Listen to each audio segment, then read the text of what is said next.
Овој човек можел да јаде метал, стакло, па дури и авионски делови.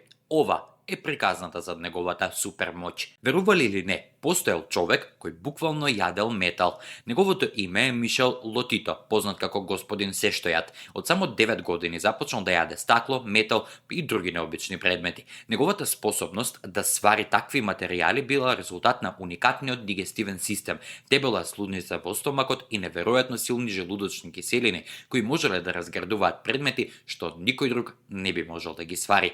Во текот на животот, Лотито јадел се од велосипеди, телевизори и музички инструменти до цели авионски делови, вклучувајќи и цел авион Цесна 150, зашто му требале повеќе од 2 години.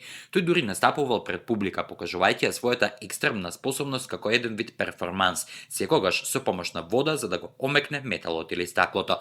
Мишел Лотито почина во 2007 година, но неговата приказна останува неверојатен пример за човечката анатомска уникатност и храброст и денес е инспирација за љубопитните и оние кои сакаат да ги тестираат границите на човечкото тело.